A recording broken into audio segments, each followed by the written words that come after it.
So, good afternoon, everyone, and welcome to this amazing moment of our Saturday, right? And good evening to those who will be, and good morning to those who will be following us later on, and perhaps when we get to stream this beautiful message as well. Today, with us here, we have Yasco Aracava coming back to this home, to this Spiritist Center, speaking from other lands in Brazil, but here with us and providing in a very, talked to Yasco yesterday, very interesting topic, right? We're talking about a very interesting topic, which is spiritual company, right? Um, those, the one of the elements in spiritism that sometimes we doubt and we question. I mean, are they really near us? Are they with us? And why are they with us? Right? Yasco, as I would like to say, is a professor, a teacher to all of us, right? In different ways, right? And have taught us, has actually um, brought us a lot in enlightenment. And I'm quite sure that she will also enlighten us throughout this moment as well. So, with no further ado, Yasco, please take us through this moment of spiritual company, please.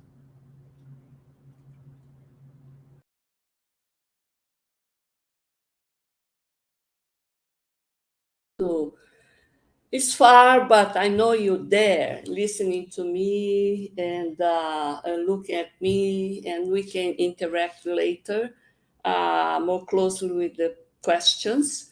So thank you so much for this opportunity. SSB always inviting me to have this opportunity to share something, and to be together. So uh, I'm going to start to share my PowerPoint. Okay. Spiritual company. Well, end of October, especially in the US, you have a very, very popular cultural celebration of Halloween more than any place in the world. We try here in Brazil, but it's very timid. We try to copy, but it's a celebratory gathering, especially between neighbors. So the houses are all have those ghosts and very interesting, some spooky figures in the yard, some lights, so the street become very festive. And at night, adults and kids, they put appropriate costumes, and they go house to house with a bucket or a bag, and they do the famous trick or treat, and the kids wants to try to get as many as possible candies, So in these festivities, ghosts, spirits, they're dealing with this, but it's a far away entity. They don't really believe that the spirits are really together there, accompanying us in a regular basis. They think this happens only in a haunted house, that for some reason the dead stays still stick to that place, but usually we don't think we are accompanied routinely, constantly, uh, by the spiritual beings, especially the discarnated one. But the Spiritist doctrine actually gives a big knowledge, a very good foundation, evidence that the spirits, incarnate or discarnate, they are all in contact with us, interacting with us, influencing each other, through what? Through thought. And as each thought, all thought carry an idea and emotion, a sentiment, either good or bad, that thing goes to is captured by other spirits that are also emitting those thoughts, and by affinity, we are connected, we are interact with those spirits whole time. So it all depends which, the question is if they're all around us, like the question 459, that they say if they influence our thoughts and action, they say it all the time. It's mostly them that act. So we're gonna go through the talk to see how we're going to how we can do to avoid the bad ones, the bad influence, and enhance the influence of the good ones, the high spirits, the familiar good spirits that loved us. Okay. Let me see here. So we are spirits. When we say we are spirit with the capital S, that means we are intelligent beings endowed with a special moral sense. So we start, when we call spirits, is because we evolved sufficiently to have this moral sense of our attitude, if it's good or bad, because the free will is developed parallel to that, our structured development, and we started to discern by what is good, what is bad, through this many experience in life. Okay. So according to Allan Kardec, in the introduction, item 6, Kardec says that the incarnated spirits are composed with three parts or three things. The body, which is this rough material being, that all the animals also and the animated beings have it. And that we are all animated. The body is animated. If you see here, down here in the circles, the physical body is the outer layer in like oak. Then you have the vital fluid that will animate these organic beings. And inside the core, the essence is the spirit. When it's incarnate, we call soul, but it's the same thing, just is a nomenclature. And we have a perispirit that is the layer, a body that is important because it allows the connection between the essence, which is the spirit, and the physical body. When discarnate, we lose this outer layer because the vital fluid is becoming lower and lower. There is no way anymore to animate the organic being. So it starts what we call, it dies.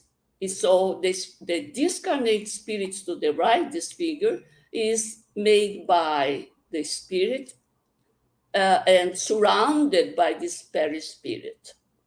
It is larger because usually we have this notion that when we discarnate, there is an expansion because it's not any longer constrained by the rough physical garment, right? So as Kardec says, we have this outer layer, material body. Then you have the immaterial being, which is the soul or spirit, and the spiritual body or perispirit, which is the intermediate principle between the body and the spirit that links and unites the physical and the spirit. So even the discarnate has the perispirit. So through the perispirit, we can interact with other spirits that has its own perispirit. So the perispirit is very important for the communication between spirits, either incarnate or discarnate. So when we die, what we lose? When we die, that means destruction of this physical body, the outer layer, dense envelope. And the perispirit is still a material, and made with material, is material, but more ethereal and more subtle. And by this physical instruments that is now still available in current days in the planet Earth, we cannot detect the perispirit unless in moments that during materialization or apparition, they become, the perispirit retains some ectoplasm, and they becomes visible to all people. Doesn't need to be a medium to see when the phenomenon of apparition appears. Otherwise, we don't see the spirits, the discarnated spirits. Most of us, in most of the situation, we don't see the discarnated spirit. So, what is discarnation different from death? Death is when all the organic organs shut out because there is no vital fluid anymore. The kidney and the heart and the brain started to fail, and there is isoelectric line.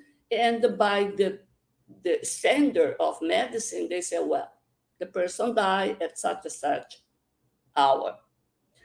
That doesn't mean that the person discarnated. So discarnation is different from that. You can be dead, and there is those is said by the clinician that is dead, but it is still, we are attached to the physical body. Through what? What you see to the top, to the right, is this silver cord. So the silver cord is attached to the center of the brain and is intact, and we can get out from in the situation of health during the sleep. We can go out and do all the trips, cosmic, sidereal travel, but we can come back to the body because the silver cord is still attached. However, when you say the person discarnated, is because the silver cord is disrupted. Once the silver cord is disrupted, we cannot come back any longer. There is no resuscitation, right? So let me go. So there is some famous, cases of Jesus resuscitating some people. Actually, that wasn't a miracle. Is Jesus knew that the body was still attached to the spirit was still attached by the silver cord, and by his strength, his vital fluid, donating the vital fluid to this very weak, like Lazarus, and the daughter of the Jairus, or the son of the widow of Nain. He could restore temporarily. I don't know how long, months, a year, I don't know. But they could, quote unquote, resuscitate because there was still a silver cord. So he could instill some vital fluid there.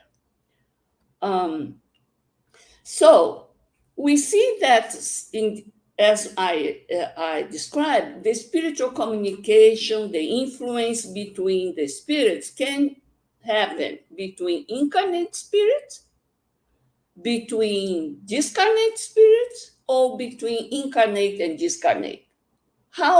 What is the common element for this communication? Is the thought. Through the thought waves, which we don't know exactly what type of wave is, but is similar to electromagnetic waves. There is some good and bad waves.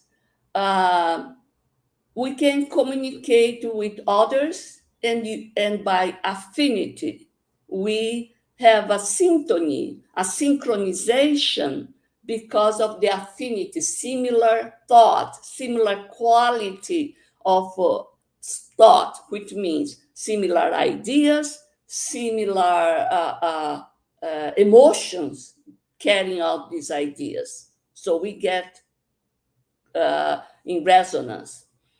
It can be very subtle, like it's some kind of intuition, bad and good, and this depends on the influence we can have mental problems.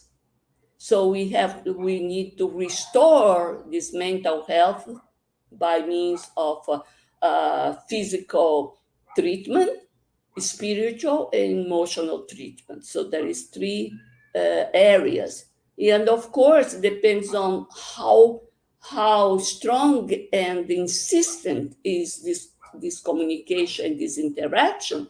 Of course, some people can even be led to suicide. Okay. In question 459, Kardec asked, because, we need to know if this is constant, in what degree there is this influence, this communication, this interaction. So he asked, do spirits have any influence in our thoughts and action? So after the thought leads to actions, behavior, etc.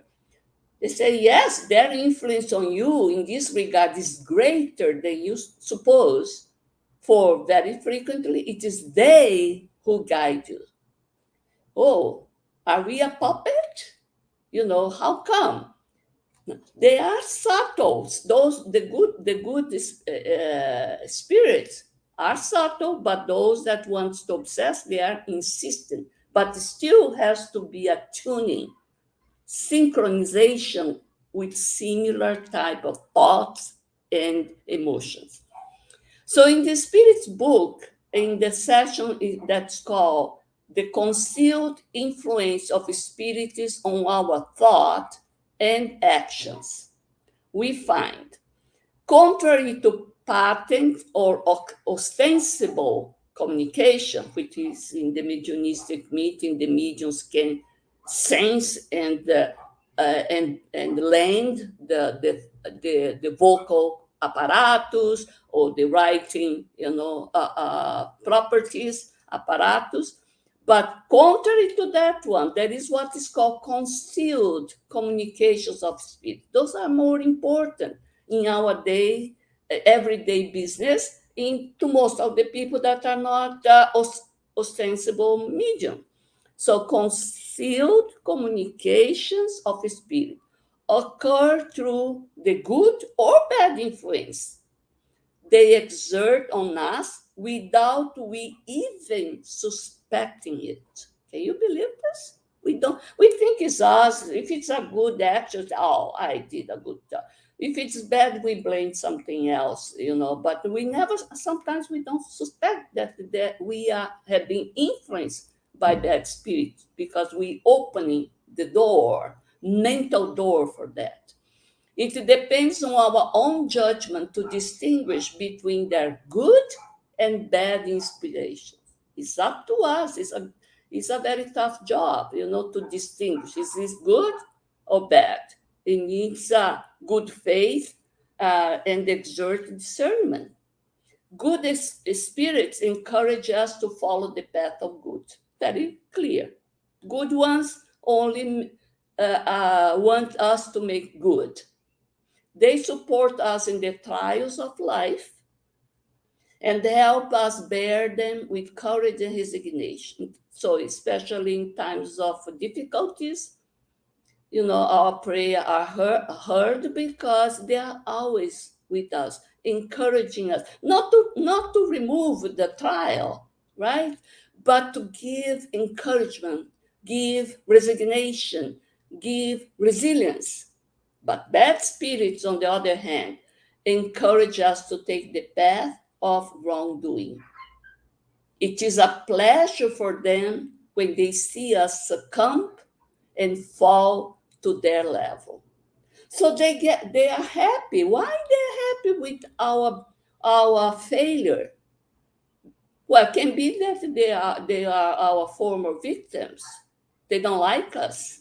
So, or because they are in a bad situation, they want the whole world to be in a bad situation too.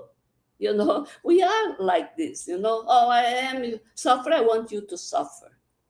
I want the whole family to suffer. Or it's because they are real victims that are coming to ask for payment back. So this alert of this concealed, subtle influence of the spirits is very, very important, this alert, while we are in our daily activities, which usually we are not so vigilant. We don't pay attention, that we may be influenced. But in the daily activity, running simple errands, in any place, whoever we are with, they may influence us. So this knowledge is very important. Not that we're going to be completely crazy. Oh my God, is there? No, but have a very serene notion that what I'm doing, why I'm having this uneasy feeling, why I'm so impatient, why everything is bothering me, or why I'm so happy. Today I woke up, I'm so serene. I like everything, the weather is wonderful, etc. Right? This is important to know this because by knowing ourselves, how we react during these little encounters, it can be preventive or therapeutic of some more serious mental disorders, right? Anxiety, depression, etc. Or even suicide prevention, like we say, because we start to have this mono idea that I'm not worth, nothing is good for me, I don't know why I'm here. So that mono idea, it can, if we're not vigilant, we have the help of these former enemies or victims coming to say, go, jump, etc. So there is three laws here that the Spiritists put very clear. There is the law of progress, which we cannot avoid it, is a determinism, the progress towards pure, evolved spirits. We have the intellect and moral progress. Usually the intellect goes faster, which can be a problem if the moral part is not developed uh, uh, almost equally, in order to make me discern if that thing that I know how to do, if it's good to do. If that action that I feel, well, if I can have this thing, why not? No, why not? That moral question is what we have to develop in order not to harm ourselves much or the others that depend on us. And the moral part, we have to develop the love for ourselves, the love for the others, the way Jesus loved all of us. And charity, the true charity, which is the love in action. The intellectual is really necessary for moral progress. We need to intellectually, we need the knowledge. Otherwise, we cannot analyze the situation because we don't have the elements. And thank God we have memory to store each experience, good or bad. We store because our hippocampus also is developing parallel to everything, every other parts. And each experience we store, and next day we can say, well, was a good experience or bad experience? Shall I repeat it or not repeat it? Why not? Why yes? Oh, because I'm you. be good to me, but will harm others. All those discernment, the moral part has to be developed for that. And the free will, of course, as we develop as a spirit, we develop more and more the capacity to, to have the free will as compared to the animals, that is more instinct, you know.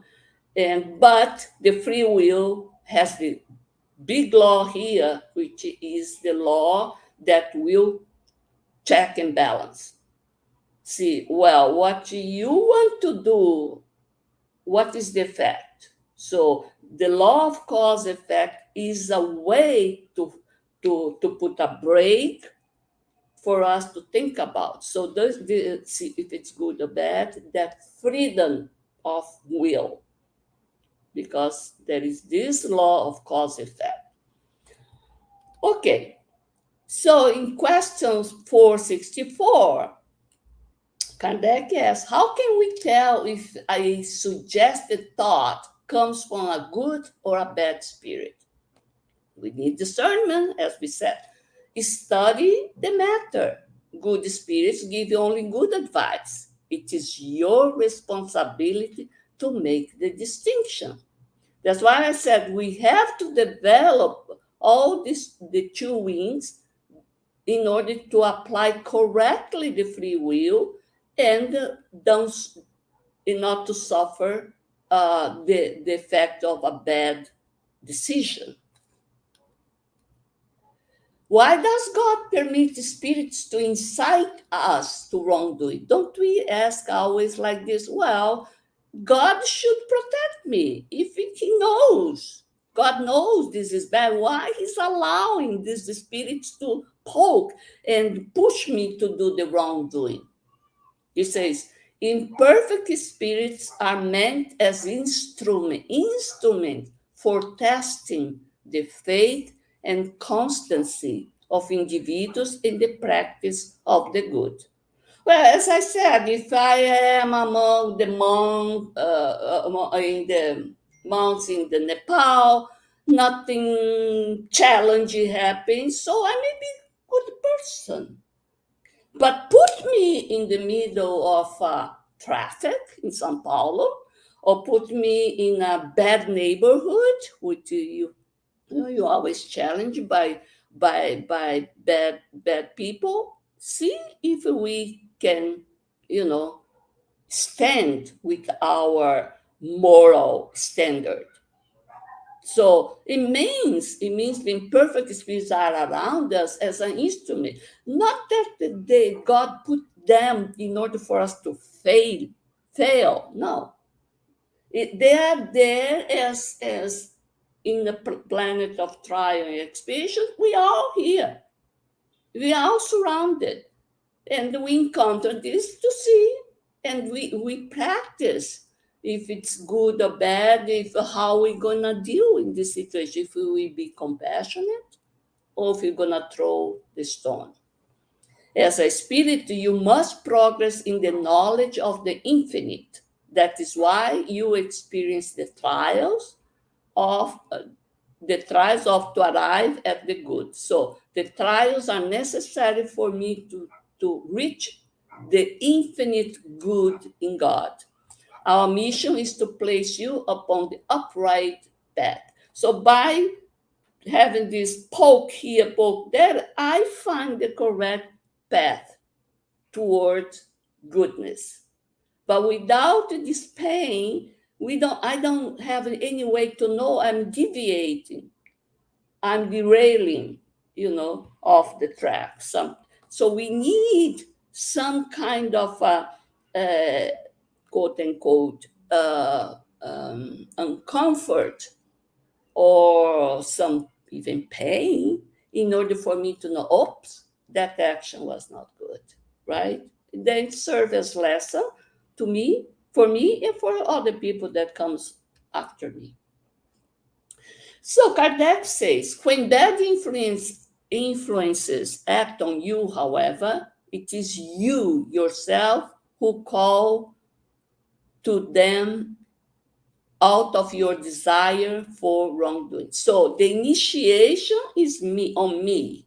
I desire for to make that move, or to gamble, or to steal, or to hurt. It start first on me. Then the little evolved spirits come to help you in wrongdoing when you have the will to commit it. So then you have those fan club that wants, yes, yes, go, go, go, go, because they want also, we used to say that the thing to gut fire, so they cannot help you in it. So by themselves, no, except when you actually desire to indulge in it. I want is my will. I want to indulge in this bad behavior, bad wrongdoing. Then they say, okay, I like that. If you are inclined to murder, very well, there will be a swarm of spirits who will maintain that thought in your mind. So they reverberate the same thought and say, go, go, go, go, repeat, repeat. And then without even knowing, I'm doing something that in other situations, many people said, I don't know how I killed that person. It was not me. It's because you initiate, we initiate, and then comes the bad ones to help to enhance the thing. However, there will also be others who will try to influence you for good. And this re-equalize the balance, leaving you as a master of yourself. So we have always good protected spirits, benefactors, and we have the good ones, bad ones. We are in this situation that we still need to be in the planet of trials and expiation because we are still imperfect, far from perfection, imperfect spirits, and we need all these trials and some expiations. In this book, Roteiro, which is roadmap, chapter 28 is called June. I translated. Emmanuel is very interesting to say. The basis of all exchange services between the discarnate and incarnate rest in the mind, carried out by less evolved entities or by those extremely consecrated to sacrificial charity. So we have helpers that they are almost sacrificial, the charity towards us. They want to save us, to help us. In any case, it is in the mental world that the genesis of all works of spirit to spirit communion takes place. It's all in the mental field, emitting the thoughts, depends the quality of thought. Hence, the need for idealistic renewal study, operative kindness, and active faith if we intend to maintain contact with the spirits of the great light. So, hence the need. So, we need for idealistic renewal, study, operative kindness every time, continuously, and active faith if we intend to maintain contact with the high spirit, high spirits. Well, I put this figure here because that's what Emmanuel says, that we, like Michelangelo said about his Pietà, beautiful sculpture, he says, the sculpture is already complete within the marble block, the rough block of marble, the piece of stone. The sculpture is already within that. Before I start my work, it is already there.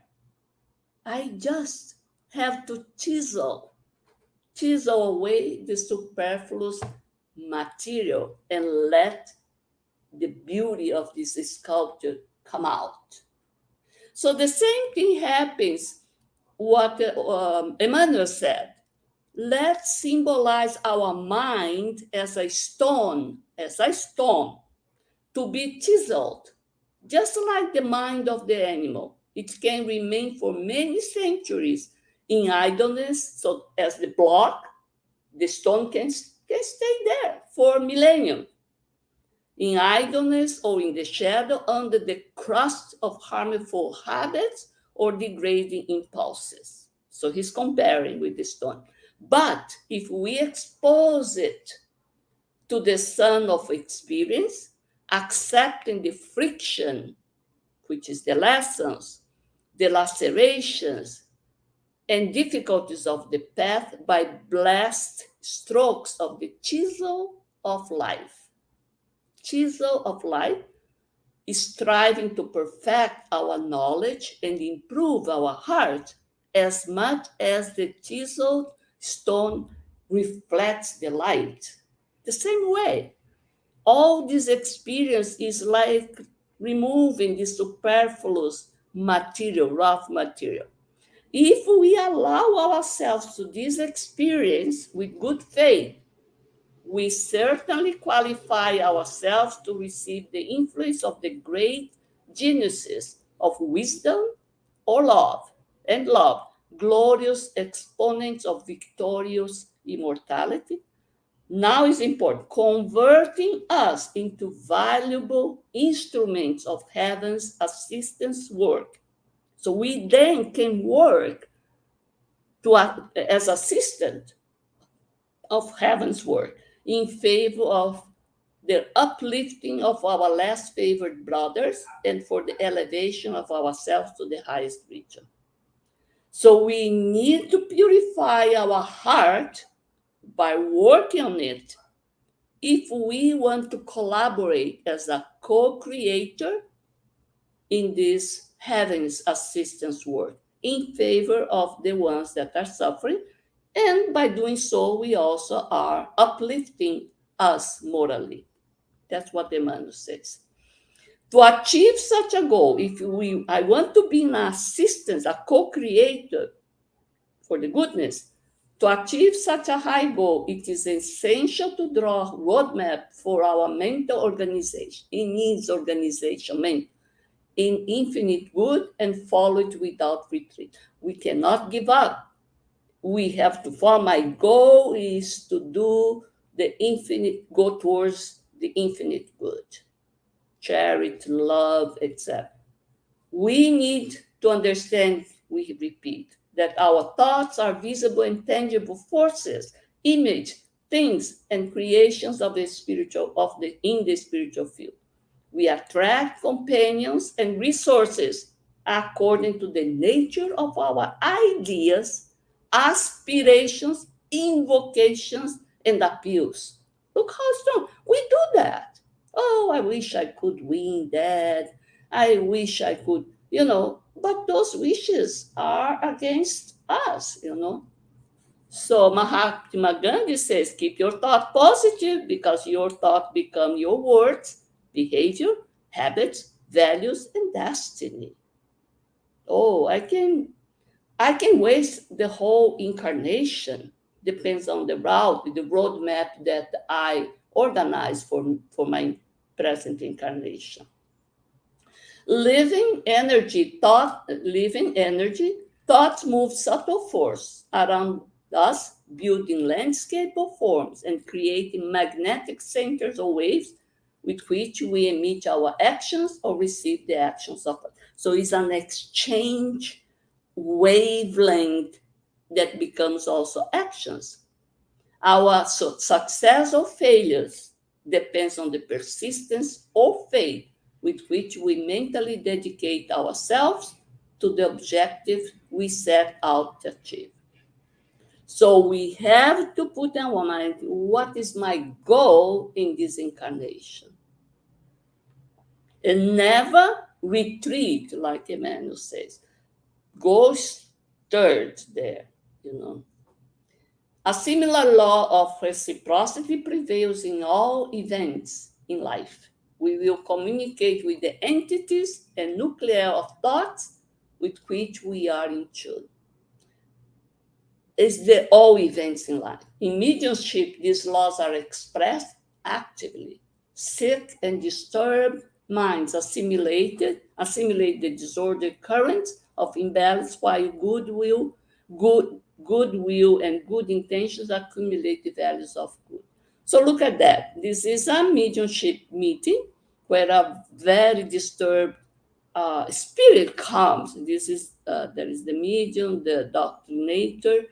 So it can disturb. You have to know what is your role, your moral standard, in order to receive and to help those spirits. Depends on how is everyday business, drinking, smoking. You are accompanied by similar spirits that like those things. Or be like Chico Xavier, that dedicate all his life for the goodness of the poor and to psychograph 500 soul books. Emmanuel said, no one is alone. Each creature receives according to what it gives. Each soul lives in the spiritual climate that it has chosen. We choose, seeking the type of experience in which it finds its own happiness. There are people that are happy in provoking, in crimes, in stealing. There are others, no. They feel so harmonious when we are doing goodness. Let us therefore be convinced that our companions on earth or in the beyond are those we choose with our inner request. So let's be vigilant with our inner request. Those wishes, our wishes, be careful. Let's start to be vigilant and request. See what we requested. Okay. During discarnation, also we have a spiritual company. Like André Luiz had his mother, but because of his moral standard, he could not even see her. And after he got better, he could see for 15 minutes his mother. Brother Jacob, his daughter was a illuminated spirit, but he didn't have light, although he was a director of Spirits Federation of Brazil, Brazilian Spirits Federation. But he did all those things, all those activities without heart. He just did because he had money. But so he needs heart. So it depends. It's always there is a spiritual team here for discarnation. So you have one group that is benefactors, spirits that wants to help us during discarnation, family members that are cheering, oh, welcome, welcome, welcome, helping during the final process. But the second group may be of malevolent, vengeful spirits attract or linked to discarnating soul who did not know how to form friendship, who led an existence marked with bad actions. So depends how we behave during our incarnation. We know how will be our discarnation process and after discarnation, after death, after quote unquote death. Nevertheless, doesn't matter if we have merits or not, the benefactors are always there. We only need to tune with those benefactors, not to be upset or resistant or rebellious. They're always there. We are the one that cannot see the aid, but they are there, specialized to disconnect us in the last minute. Okay, to illustrate all this, let me see how. I chose these incarnations of Ivone do Amaral Pereira because it shows clearly that she failed miserably, but she had protective spirits. She got some obsessors. The law of affinity and attraction works in both cases, protective spirits, obsessors. She did so bad things that the people, I put this question because can people avoid the influence of spirits who incite us to wrongdoing? Because it seemed she was incited to do bad things. They say, yes, we can avoid because they only attach themselves to those who solicit them with their desires or attract them in their thoughts. So in the previous incarnation, Yvonne, in the characters that I'm going to tell you, she failed completely doing really bad things, But the, it's her own will. She solicited the help, the contribution, cooperation of the bad ones, the obsessors. So those are the three books. It's a trilogy. The Whirlpools of Sin, The Voragens do Pecado, The Night of Lumières, Cavaleiro de Lumières, and The Drama of Britannia. 3 incarnations, very disastrous. And it started the time of the big massacre of the Saint Bartholomew Day. You guys have heard about. It happens in 1572 and was targeted to the assassination by the order of the Queen Catherine de' Medici, Catholic Queen, against the Protestant. So it was killed in 1 or 2 nights in Paris, 5,000 to 30,000 people. How it happened? She had a daughter, and there was always a war between Catholic and Protestant. And she decided, well, let's make a deal. Let's make some friendship. And so there was this wedding. So they invited everyone, the Protestant, especially the Huguenots, the Pope, everybody, and to see if they could go along, Catholic and Protestant. But someone whispered to her in her ears that there was a complot, something is being organized by the Protestants to kill her. So then, before it happens, what she ordered the massacre of this Saint Bartholomew Day. So in Paris that night, there was a lot of wealthy people that attended the wedding because there was this her daughter Margot was to marry this King Henry the third that was a Protestant. So it was a convenient marriage to see if they could go along. So there was a lot of Huguenots, Protestant, and Catholic, and 5,000 to 30,000 people were killed. And the thing spread outside of Paris. And they say many of those incarnate in Brazil as spirits. Okay. So it happens, why I put that? Because the first book, the first book, it happens exactly just after this massacre.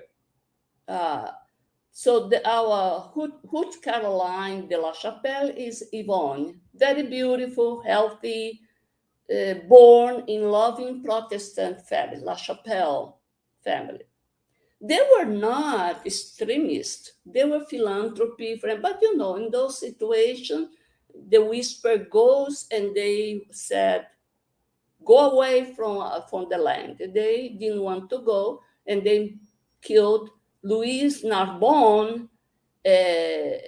He was the one that was executed, the massacre of this family, following the order in Queen's name. In Queen's name. So the whole family of Ruth Caroline was killed. She was the only survivor. She was the only survivor because she was put in safe with Otilia outside. When she came back, the whole family was gone. So Otilia was the fiancée of her brother, Carlos Felipe II de la Chapelle, which is the Spirit Charles. And she wanted to avenge the kill, and used Ruth Caroline. Say, take my name because they know who you are, and go there and kill and finish with Louise de Narbonne. So after she died, Otilia was already sick. She started to entice Ruth Caroline to involve Louise de Narbonne until he was killed, because she was very manipulative. That's why I see, how come Yvonne could be so bad? She's such a nice person now. She manipulates in a way, because she was almost to be discovered that she was in place of the person. So she said, no, actually, Narbonne he has a plan to kill you, queen. So she went to the palace, and so Louise de Narbonne was put in the dungeon and died there, abandoned. So what's her protector? The obsessor was Otilia, not so hard obsessor. Protector, she had her parents, for good parents, and her brother, Carlos Felipe II, which is the Spirit Charles. Okay. So Frederick also was with her always until her death. But the death that she creates, look, she was just a victim. She was the only survivor from an unfair massacre. From there, she now has on her shoulder, on her conscience, Louis de Narbonne's death in the palace. And also Monsignor B, indirectly, because Monsignor B was the father of Louis de Narbonne.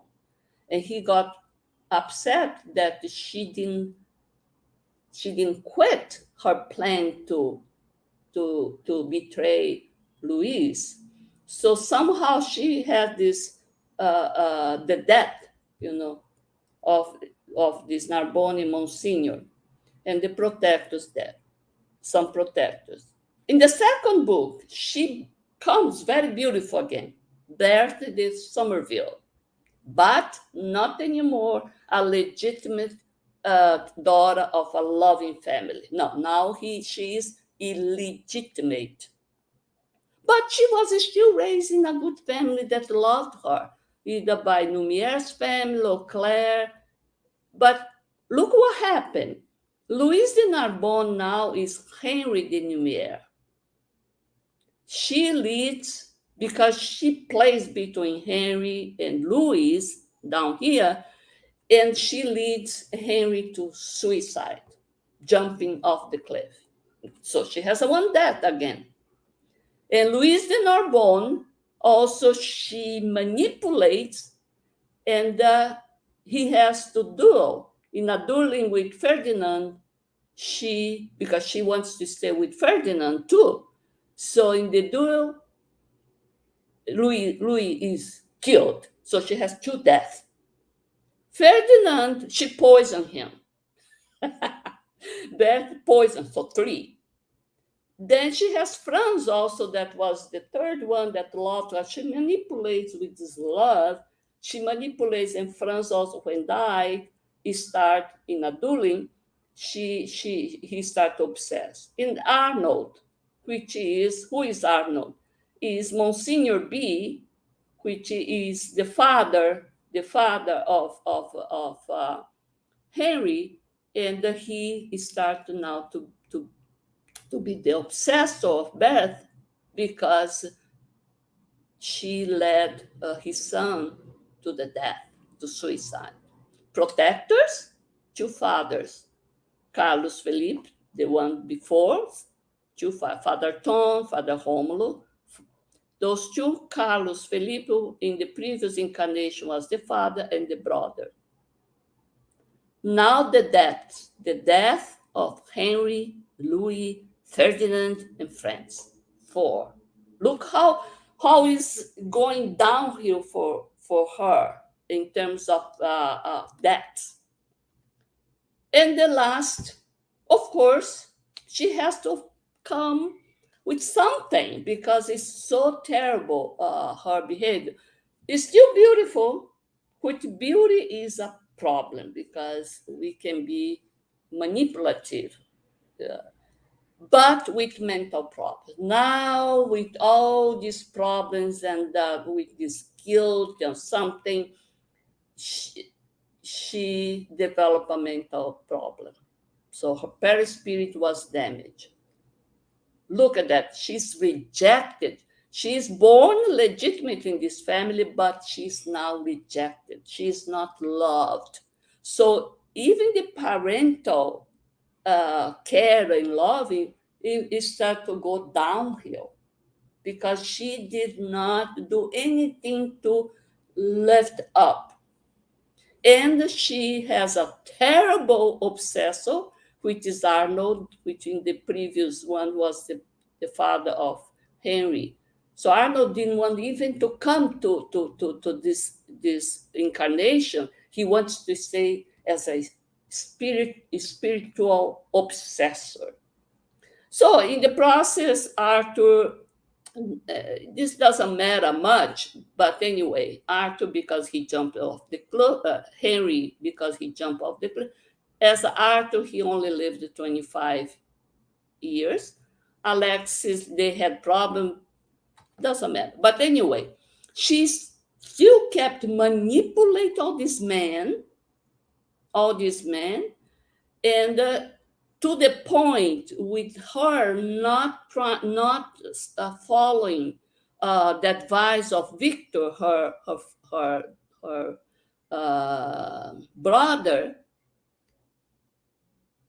and having the obsession, having this mental problem, epileptic seizure, she commits suicide. But she had protector spirit, which is Victor, but she had the horrible obsessor, and the death was still her own suicide now.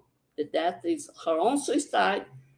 And Marcus and Alexis, she almost led Alexis, which is a wonderful person, to commit a double suicide.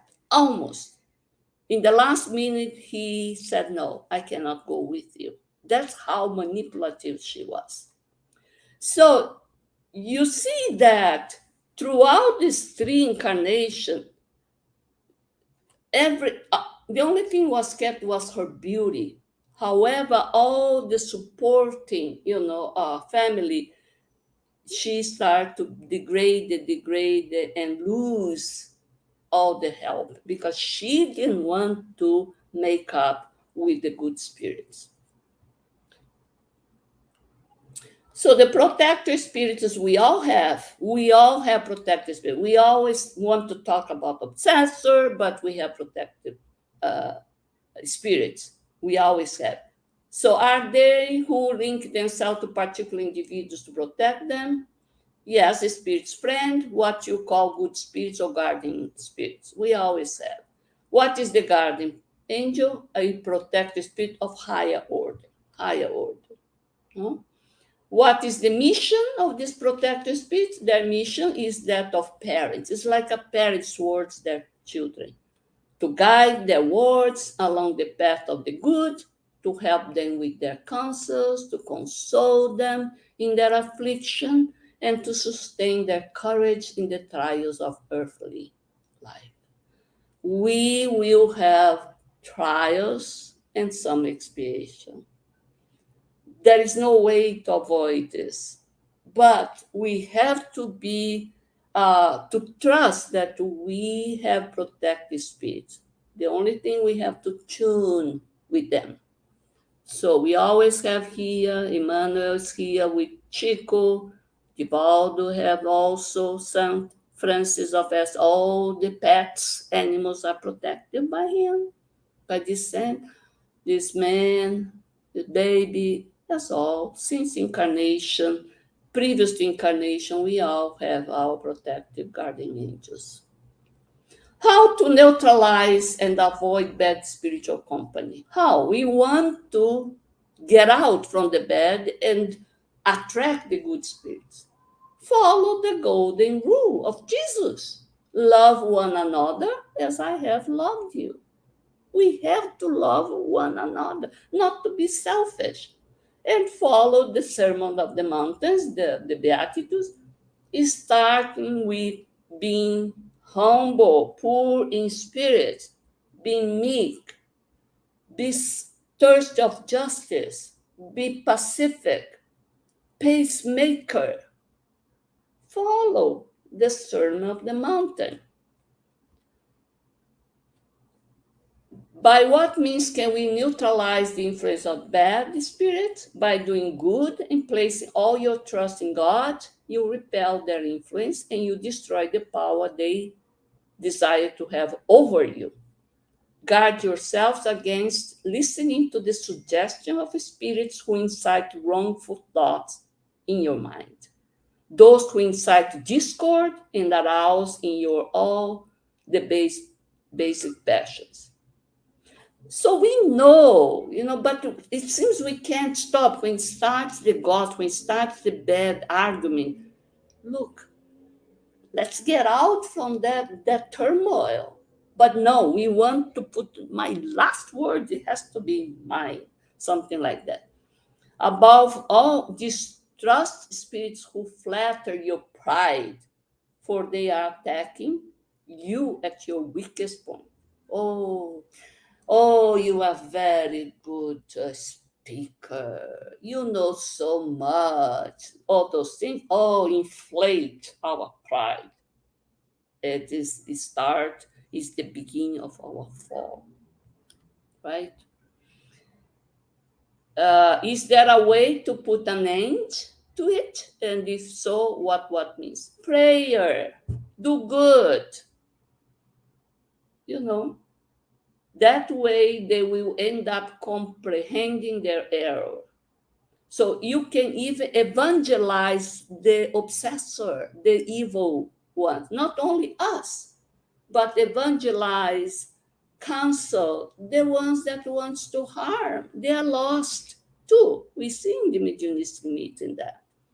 In all cases, if you know how to place yourself above their schemes, they will seize them upon seeing they have gained nothing from them. So they give up. Oh, we cannot get that person. She's too much protected. She's good. No, her field is all shielded. So let's go out, get another person. Gospel at home. Good prayer. Shield your home. So follow Jesus' golden command, Sermon of the Mount, doing good, being good, prayers, gospel at home. That's it. How to get out from the turmoil and start new. Thank you for your attention.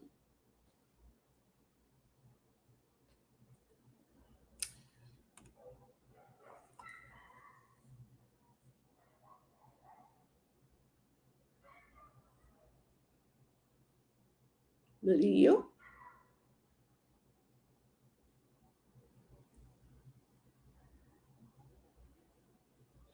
Hi. I'm just again getting connected with the technology here, right? So, Yasco, thank you.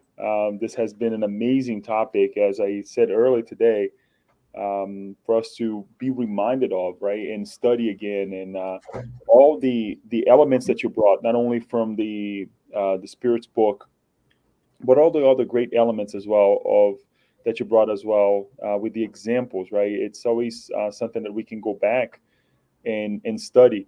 Funny enough, at the beginning of your talk, you were talking about the cures of Jesus, right? The resuscitation, right? And this is something that, and Jeanette looked at me like, like, oh my gosh, we just talked about this, and we did. We just this past Thursday we were talking about it in a study, the Genesis, right? When it's chapter 15, For those who would like to go back, it's around items 40, 30 something to 40. I know we stopped at item 45 this past week, this past Thursday. But again, I mean, it's just amazing that we learn so much with this idea that we are connected, always connected, right? And we doubt. I doubt. Always. Yeah, I doubt, and it because you're always thinking. I mean, how can we be connected, right?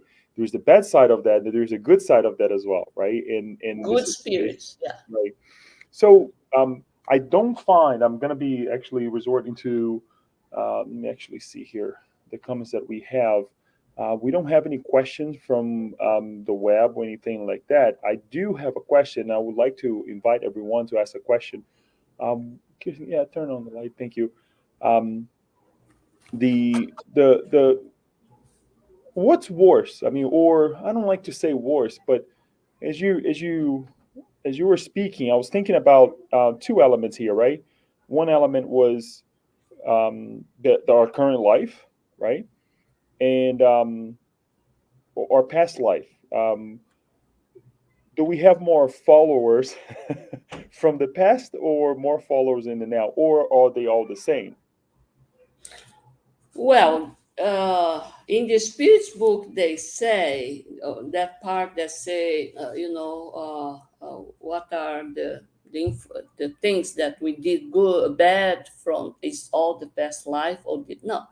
Many bad things that we do is a concept. Many of the bad effect is because the cause is in the current incarnation.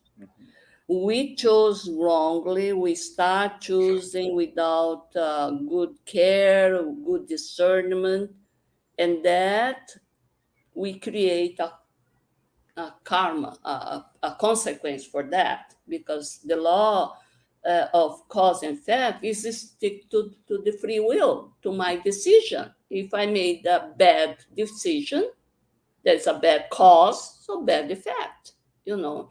So we harm our mental state. We can harm by that. From there, we can harm our organic or organic tissue function. You know, many gastrite, all this intestinal problem, all the hypertension, all many started in our excess, stress. But where the stress started? Why I'm so stressed? Can't I simplify my life? Why can't I simplify my life? I need to pay this and that, then almost kill yourself. How to organize my thing? I have so don't have many things. Don't spend so much. Probably there is a lot of ways to cut the excess and be more simple life. You know that you organize like Emmanuel said. You have to draw a road map with a target, with where I want to arrive, is the infinite good. For that, what I need to do, I cannot think only about myself, what pleasures me, what inside my appetite, my desire. Oh, I want to have this. Why you want to have that? And not allow other people to have too. It can be just to have a better sit in some place. What people wants to sit also in a good place. People wants also to have a good clothing, not used clothing. Why can't you give the new ones sometime to that person? Why you need to give the bad ones? So I think the past, they said, if you don't find any cause that is resulting this bad situation in this life, then you go back. Then you go back. But still, even to these three cases, the character of Yvonne, she could have stopped it if she had, in the last drama, the obsessor, because he respected her brother, which he knew from the past life, Victor. Victor asked him, give her a break, because he was also spent some time in the Eastern, with Eastern religion, so he knew this karma, at least for this incarnation. He knew about this karma, etc., because he was in this Hinduism, etc. He said, give at least 1 month or 2 months. He said, I'll give you because of you, but I'm telling you, she doesn't deserve, because she killed or led to death many people. Mm. But because of you, I'm gonna give a break. So, okay, give a break. She got much better with her mental. The epileptic seizure finished. As soon as she recovered her health, she said, I have to get out from this horrible place, which is Brittany. It's terrible. There is nothing exciting. I want to go to Paris. And they start to use her beauty again to manipulate men. So the spirit said, in that thing, the spirit said, you see? So forget it. Now I'm gonna Yeah. persecute her until she jumps the cliff. And he did. Yeah. So He did. the the the behaviors continue to be the same, right? So that leads us to believe. Changed, changed in this last incarnation of Yvonne. Yeah. They gave a more authority a chance. Look, if you do well, being completely socially invisible, she didn't count any beauty, no family, nothing, in a very small city in the suburb of Rio de Janeiro, nothing. Out of completely the spotlight, completely. And serve the people with your mediumistic ability. If you do And it was so, all is, I don't know if it is erased completely, but it's postponed, or at least it has attenuation, as I said. And she did well. She almost tried to fail again, because someone said, which one of those that she led to think was that guy, one of the doctor in Osula. He incarnated before, while she was still there, and she heard that he incarnates, say, I don't know, in some part in Europe, and they could meet. And Charlie said, no, you know what is the result of this? In this incarnation, you're not gonna get together. wow. Yeah. It's See quite that a bit. fraction? Yeah, it's quite a bit for us to think, right? For us to put in perspective. I do have other questions, but anyone would like to ask a question, a comment, anything that comes to mind? Everybody's scared. I'm scared too. So on that note, to liberate ourselves, I have another question. So because of these connections, one thing that and I want to be practical in a way. Let's say I'm at work, right? And you kind of touch a little bit on this, but if I'm having a difficult moment with someone at work, right, or a difficult moment with a task or whatever that is, and I get super upset, right, about it, that triggers me, right? Um, and I know we all go through this, not only at work, at home, whatever it is. What is mine, and what's the spirit that is connected with me, or my companion? Who start first, or who, it doesn't matter, depends on the quality of your thought and your emotion, right? If your emotions is of intolerance, trying to point your finger to this bad coworker, to this difficult person, or like, I am good and you are the bad one. Internally, you're thinking that, you're judging the person like that.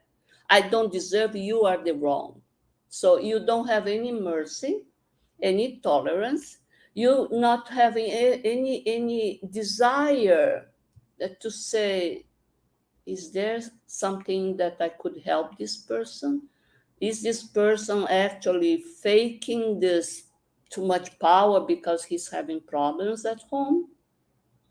But because nobody is bad because it's that. Very few psychopathic people are. But otherwise, we want to hide. We want to hide our problems. So then we get very rough at home, in the work, or even at home as a father, whatever, because you're upset with something. You don't want to unveil, you know. So it starts with our mental, emotional state. And we have to change that first before we take action, you know, because and we do we do the opposite. We take action first to point, the finger, to raise the voice, to say, I'm doing everything for you, I'm providing, and you guys don't see that, you know. But before that, is there a other way, or there is a reason for that person to be in such a terrible mood and use the power in the wrong way, or to cry too much, whatever it is that is irritating us, So we have to change first. In order to change, it's not easy because we are not perfect people. We are not angel. If they poke, we react. We're not angel. That's what I said. Don't poke me, guys. I am not an angel.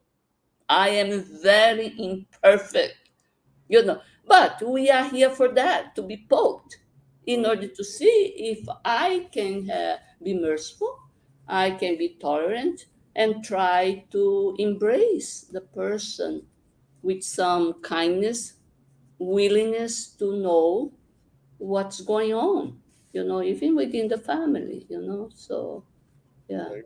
it's And, us.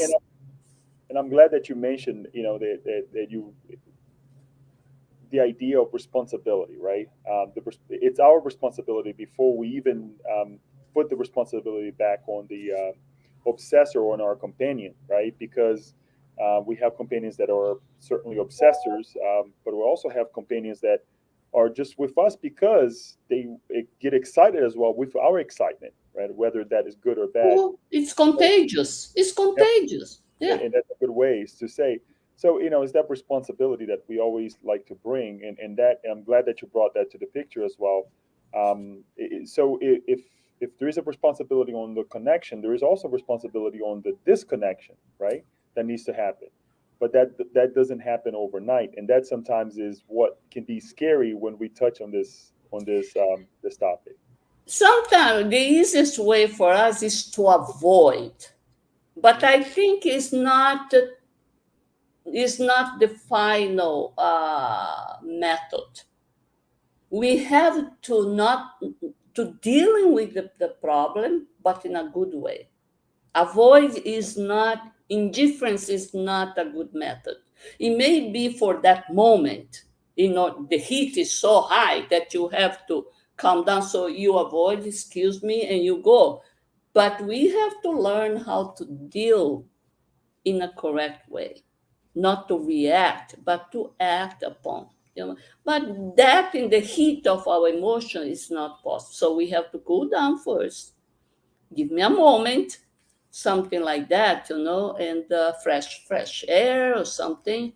But come back, in a better situation, emotional situation. So this, I don't know if Paula is there, but Paula is very good at that.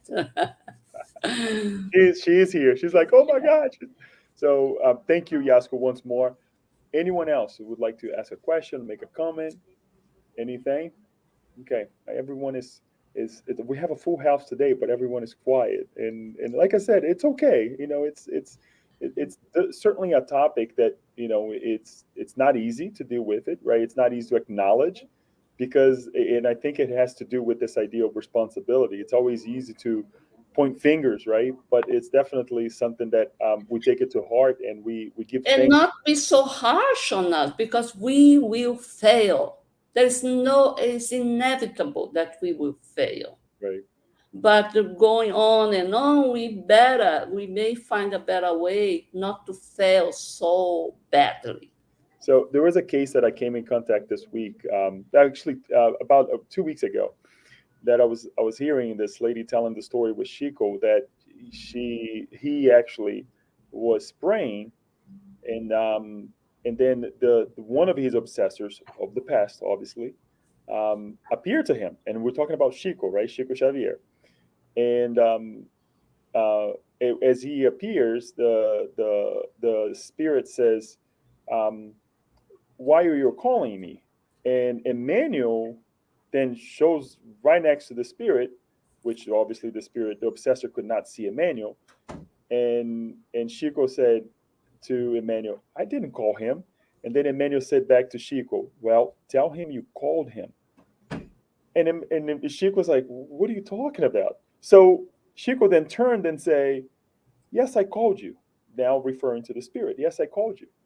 And I'm here to ask you that you, with your force and on whatever you believe, you join forces with me, and we pray to God that I can heal.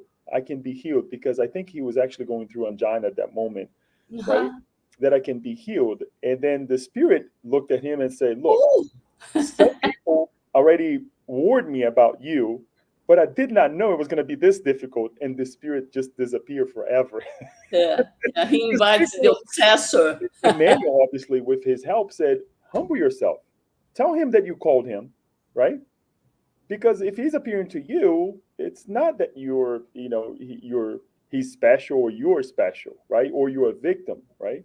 So it was just a funny element that I was thinking. It's like, and when obviously thinking about this Saturday today, I was thinking it's a challenge for all of us, right? That's what we have to do, in the workplace, when instead hurting the pride of these people, you invite them to join force. Then say, well, what's your idea? Perhaps we can put together, and make a beautiful, complete the puzzle, something like that. Yeah. Well, Yasko, thank you so much. Okay. We Mhm. hope that the next one will be in person, In right?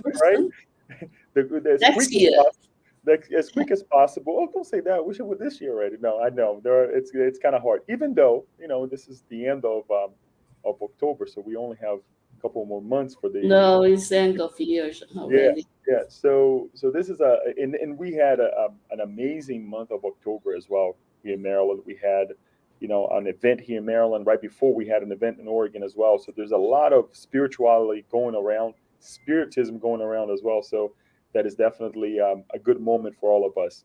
Stay here Was. with us.